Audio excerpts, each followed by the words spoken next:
Nutrients are classified as either macro or micronutrients. Plants require higher quantities of macronutrients and lower amounts of micronutrients. Examples of macronutrients include nitrogen, which is important for amino acid and protein synthesis, phosphorus, which helps form cell membranes, and potassium, which is important for carbohydrate synthesis and helps plants fight infections.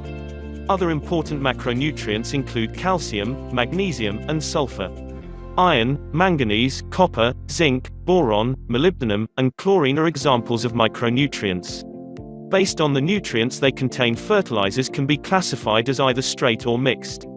Straight fertilizers will contain only one nutrient, such as urea, which provides the plants with nitrogen only. Complete fertilizers contain all the three major nutrients: nitrogen, phosphorus, and potassium. However, there are so many different mixtures and concentrations. How do you know which fertilizer is best for you? First, you need to know what the three large numbers on the front of the bag mean. The first number refers to the nitrogen concentration, the second to phosphorus, and the third to potassium. The number in brackets describes the total amount of nutrients present in the bag as a percentage. So, once you know how to interpret the ratios of fertilizers, you need to know which option will suit you best. As we mentioned before, the elements will influence a plant's growth in different ways. Nitrogen stimulates vegetative growth in a plant, and applications thereof will promote leaf development. Therefore, fertilizers that have a higher proportion of nitrogen will be suitable if you want to encourage overall growth in your plants. Nitrogen applications have a greening effect because nitrogen is an important constituent of chlorophyll, which makes plants green. Nitrogen deficiencies therefore commonly show as yellow leaves. Phosphorus is especially important for root development in plants. Fertilizers with a higher phosphorus concentration are best when you want to encourage root development.